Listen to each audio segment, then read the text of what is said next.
Welcome to Balancing Life's Issues, the podcast, and today we're here to continue the celebration of Black History Month, and of course, I'm joined by senior trainer and DEIB contributor, James Francis. How are you today? Doing great, Kai, doing great. I think we're a little snowed in. Turns out James and I live in the same city, which we didn't know when we started working at this company, so we got kids home today, so we're work-life balance in practice, right? Absolutely. Unfortunately for me. So today, as we were prepping for today's episode, James, you said you wanted to talk about HBCUs because you went to one. And I was like, what is that? And I've heard the term historically black college and universities. And in my mind, those are educational institutions that just happen to be a majority black, not by design. And so it's really interesting to kind of hear your thoughts. And I wanted you to teach me. Like, what is the history of HBCUs? Well, thanks, Kai. I appreciate that. And you're somewhat on the right track, right? The history of the historically black college and university is one of difficulty, is one of triumph, one of continued resilience, starting in the late 1800s, post-slavery, where we currently have 101 accredited historically black college and universities operating in 19 states around the country and actually in the Virgin Islands. Cool. So it's really founded from both educating Black American students and also equipping them with the viable skills necessary to thrive and celebrate our ethnic history and cultures, right? And some history about HBCU graduates. We account for 80% of Black judges, half of the Black doctors, and half of the Black lawyers in this country, right? So that's a very, very large percentage, right? And I'm certainly proud. And so when you look at HBCUs, and I know from your experience, it's kind of this idea of equal opportunity, equity, but going back to what we've been talking about this whole series, negative, resilience, celebrate. A group of people knew they were getting pushed out in the education circles, so they built their own. And those are still around today. And it's clear, based off the stats you were just sharing, how much of an impact that community has in the workforce. And I know that we have a special guest here today. It's actually a colleague, friend, or I'll let you introduce him. Absolutely. This guy, he has been started from an associate, elevated to a friend, and now certainly consider him my brother, Mr. Jamahal C. Boyd Sr. And he has nearly 25 years or more, I would say, background in the healthcare industry, from a CEO at the Crossroads Center, former director of diversity and inclusion and language services for TriHealth in Cincinnati, Ohio. He also holds a BS in business administration from our alma mater, the Delaware State University, which happens to be a HBCU. Welcome, Jamahal. Good morning. Thank you for having me. Thank you so much for being here, Jamahal. And did your friend give your bio a proper intro, or is there anything you wanted to add to that? Oh, absolutely. No, I don't need to add anything to it, man. I give God glory for the opportunity to just, be able to have so much involved in a short lifespan, but I attribute all of those successes other than to God, but to Delaware State University. Fantastic. So I guess tell us listeners a little bit about your experience, Jamahal, getting, from where you grew up, which I believe is Philly, to ending up at Delaware State. What was that process like, and why did you choose an HBCU? Sure. So I grew up in West Philadelphia in one of the worst housing projects in a single parent home, and, gotten through a lot of adversity to get to be able to go to college after graduating high school. 2 days before I left to go away to school, the summer of 1993, my mother was incarcerated. So we had to send my mother off to prison in Lexington, Kentucky, 2 days before I went to school. Leading up to that summer, I had looked at a number of colleges because I had no clue of how I was going to get to college or how to pay for college. And my godmother, her brother, God rest in peace, worked at Delaware State University as one of the professors. And she said, let me get you connected to him. Okay. And you go down to freshman orientation. And then when I went down to freshman orientation, it just blew my Yeah. mind because I had never seen that many people who looked like Mm. me in one place having such a great time over those 3 or 4 days that we were there. And that's what attracted me to go to college. Now, I had put in applications at University of Pennsylvania, Temple, which I call 13th grade, Penn State, Pitt, and had not gotten a positive response for acceptance into many of those schools. Some did, some did not. But when I went to Del State, you didn't have to tell me anything else. Yeah. And when I found out that the tuition was only $4,404 a semester, and that I could take out student loans to pay for that, I was in. And it was the experience and decision that forever changed my life. Wow. And does that story ring a bell for you as well in terms of how you got to that place? It's a different story, right? For myself, I was born and raised in the South Bronx.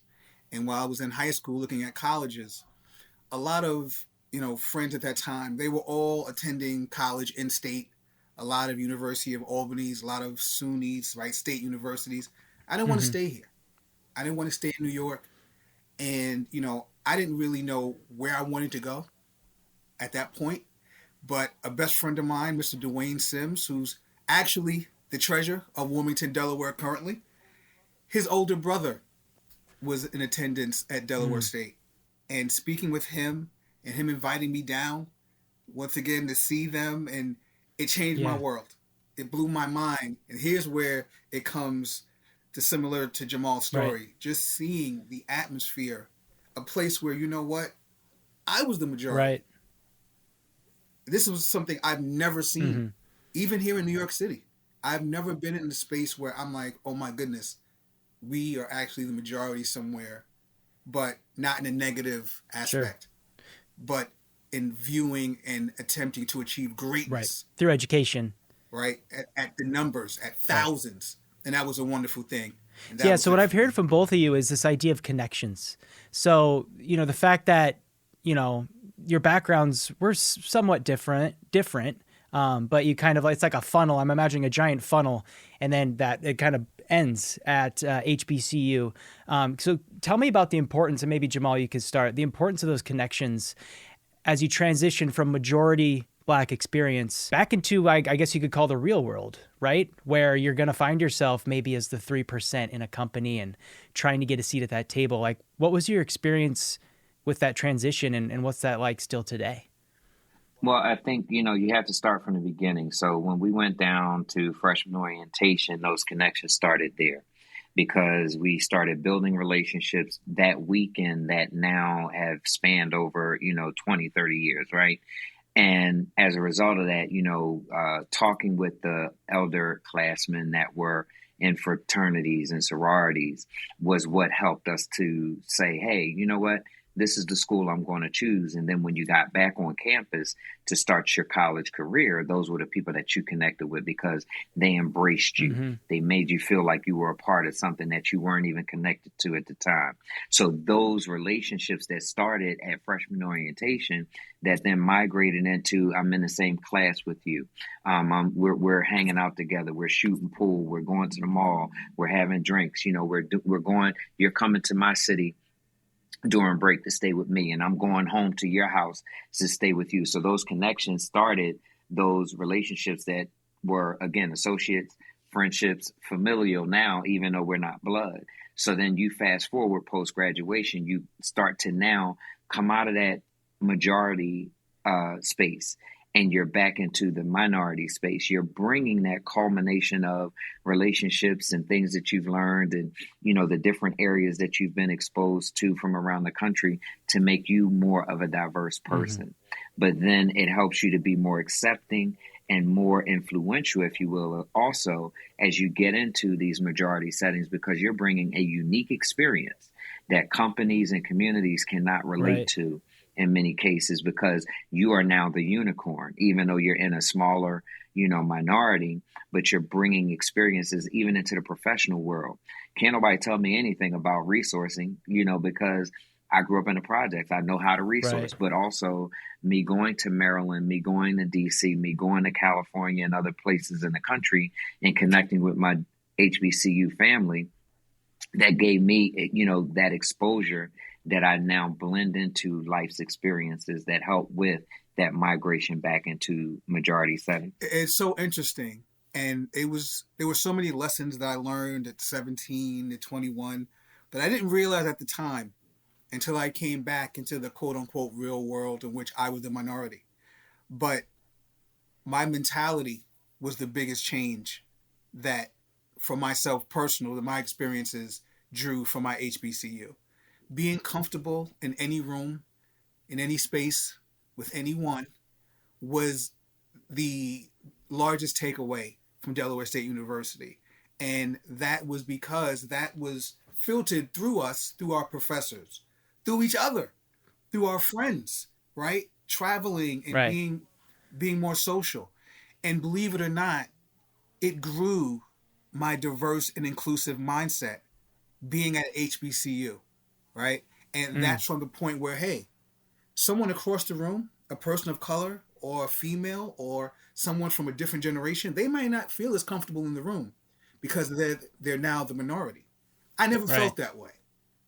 And that was certainly accredited to that confidence boost in, once again, being around thousands of like-minded people for my 4 years. Well, my 5 years, but I digress. I was a fiver.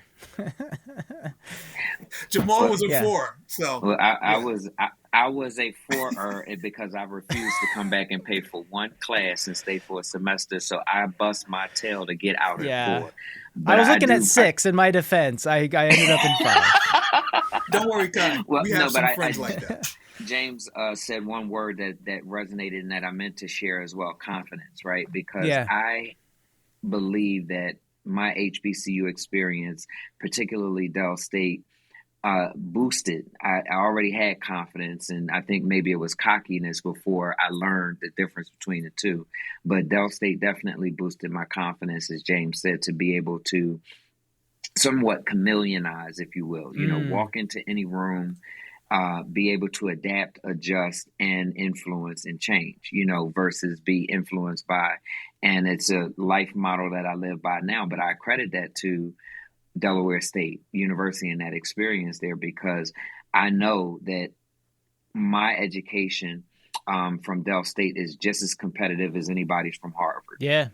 And you cannot water it down just because it's an HBCU. And it gives me the confidence to know, I bring skills, I bring qualifications, and the quality of that. And don't look at my resume and say, well, you didn't go to Yale, you didn't go to Harvard. No, I went to Delaware State. But I could work circles around anybody that you put me in a room with, because I'm confident in the education that I received. And I've already delivered, results that support that. Yeah. I heard the word chameleon. Maybe you can kind of open that up a little bit. So are you talking about your ability to like adapt to situations, or are you talking about like the version of self you bring? I guess expand on that idea a little bit. So the chameleon concept is somewhat twofold. It's being able to not allow your circumstances and situations to dictate who you are, but being able to adjust to them so that you survive and thrive. The other part is being able to be a change agent as a chameleon, because a chameleon takes on the conditions or the colors of their circumstances or wherever they are. But, as minorities historically, and this is where our resilience and what we celebrate all come together, we have always been, since we've been brought to this country, an exception to the rule. Yeah. We've had to work harder. We've had to, prove ourselves differently. And as you start to migrate that into, modern day professional society and culture, that has not changed. But we have to make sure that we are able to adapt to the conditions that we're given and still be successful. That's where that chameleonizing comes into play. Yeah. We deal with a lot more than many other cultures do and don't. To be successful, but we still have to thrive, but we can't let that slow us down or stop us. Yeah. So being a chameleon, you don't have to be the first, but you should always strive to be the best. Absolutely. Because that's what helps us to make sure that, again, we are able to overcome the challenges. Don't let the challenges stop us, because a lot of them are there intentionally. I've walked into situations and companies where people said stuff to me that they were just trying to see how thick skinned I was. I'm like, do you know I'm from the project? That don't frazzle Yeah. me, like, for real. But that's where that chameleon concept comes Gotcha. from. Thanks for clarifying that. And, one thing I was thinking about as you're talking about is this idea of empathy or story, or how do we learn from one another, right? Because we have to be able to be in a place where you can ask hard questions and maybe say the wrong thing and have the trust that you'll be corrected, but the humility to learn. Like I was even learning this morning. I think there was a story I told kind of came across as like a colorblind comment, right? But I was able to receive that feedback and learn from it and expand on the idea that, the importance of someone's background adds value to their story. And I think what we're seeing a lot right now, I don't know if James, if you want to jump in and answer this, is that they're watering down education.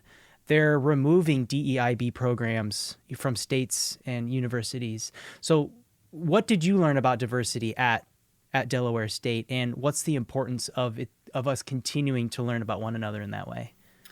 I'm going to say first and foremost that the DEI conversations will not stop due to people like yourself, Kai, myself, and Mr. Boyd. It's kind of like opening that wonderful box of chocolates. Don't start to close the box now.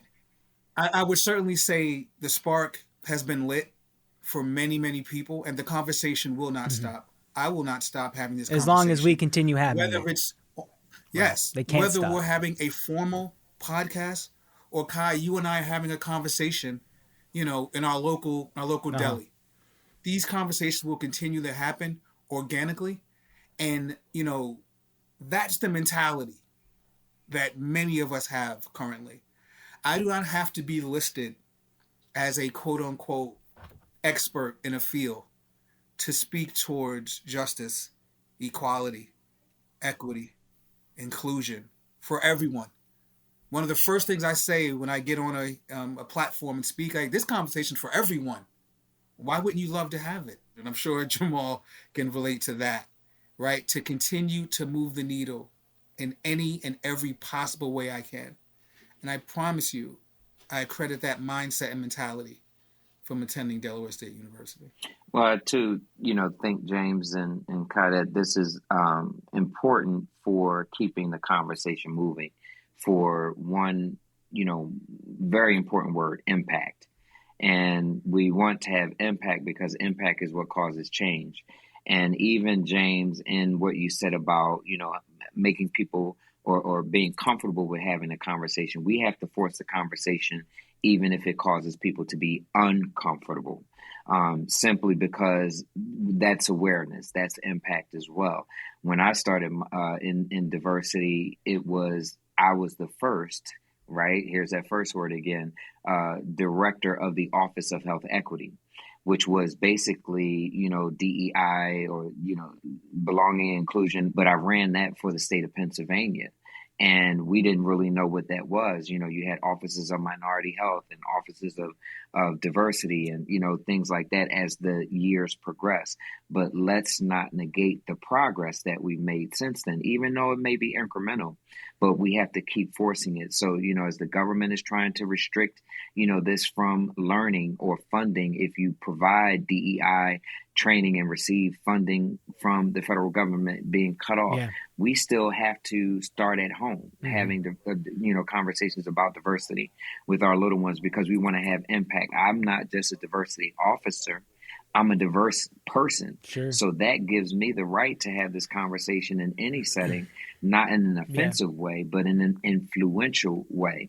And that's where, we have to see the impact. I look at this like, your finger in a pond. And when you touch that pond, you have impact. That's the conversation that we have to have. And had I not had that HBCU experience, I would not be able to, without certain learnings, be as versed as I am in what diversity means. And again, how that has changed my life, but influenced the lives of many others as a result of my experience. Oh, fantastic. Thank you so much for that message. And, I really appreciate your time on being here and sharing your story. And James, were there any final thoughts here on the HBCU and as we kind of look at this version of Black History Month? Absolutely. It's a message that I want to make sure everyone hears. HBCU does not stand for all Black college and university. It is historical Black college and university, meaning we are inclusive.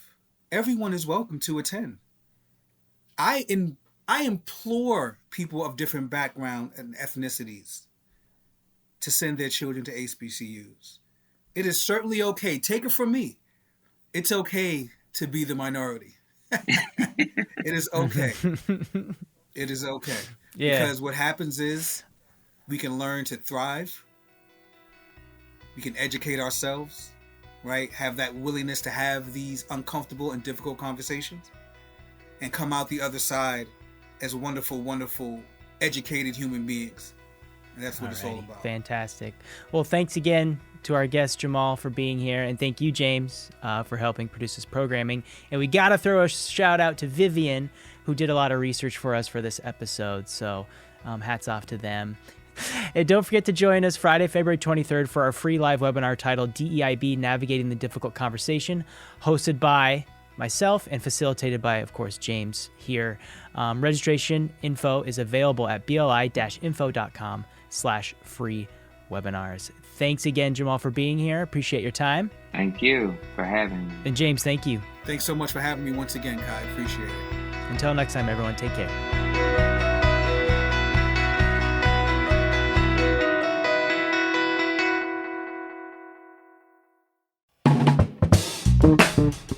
This has been a production of Balancing Life's Issues with your hosts, Kai Sorensen and Wendy Wallner.